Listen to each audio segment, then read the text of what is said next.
let's talk a little bit about the men who sold the world. And who I'm talking about there is Donald J. Trump and the rest of the Republican Party leadership that has transformed itself from, as recently as 2008, a party that recognized the existence of climate change, even if they didn't have the best proposals for dealing with it, to one that pretends it doesn't even exist and sells away the future of the planet to the highest bidder. Now, of course, Trump withdrew from the Paris Accords. We covered that last week, and it was a ridiculous thing to do because participation in the Paris Accords, according to the agreement itself, is voluntary. So by withdrawing, he was making a symbolic statement of refusal to do anything about climate change. Now, when he withdrew, he gave a speech that was so filled with factual errors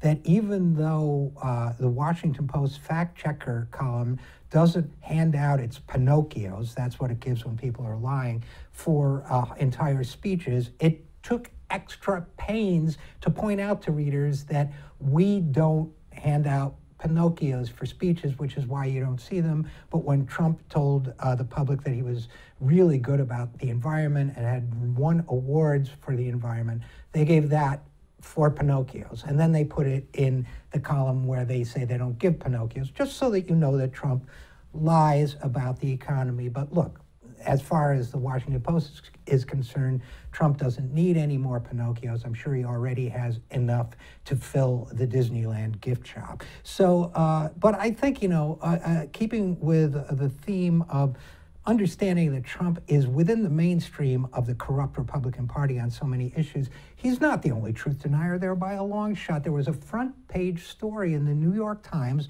this week about this GOP transformation to a party that pretends climate change doesn't exist. Now, the Times headline said something about a party that doesn't believe in climate change. It's not about what they believe. It was a very good article, excellent. And usually, I know from personal experience, the journalist doesn't write the headline. The headline was misleading because I don't think it's about what Republicans do or don't believe. I think it's about what their crony and and more importantly, their donors tell them to say. And so they're being told to deny it. And for the record, one of the big Republican Party contributors that has played an instrumental role in turning the party into a planet-destroying machine of Star Wars proportions is, of course, the Koch brothers and Koch Industries. As the Times put it, this campaign was carefully crafted by fossil fuel industry players, most notably Charles D. and David H. Koch, the Kansas-based billionaires. The Times also fortunately reminds us that they, as I have done in my own writing about them, that they process 600,000 barrels of crude oil per day and owns or operates 4,000 miles of pipelines. So these are not the good guys we're talking about. These are guys who make money off burning fossil fuels, selling fossil fuels, and therefore it is in their selfish financial interest to pretend that climate change doesn't exist. It makes them richer, condemns future generations to suffering and death, but frankly, they don't care. Now, I wrote a piece about this for the Center for Media and Democracy.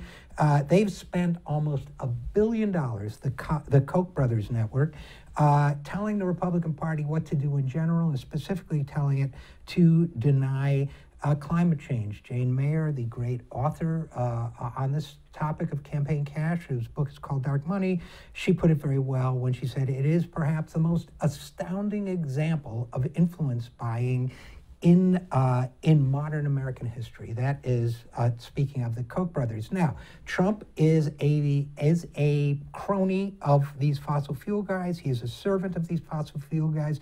So is his administration. The head of the EPA is a longtime enemy of the planet and pal of the fossil fuel industry.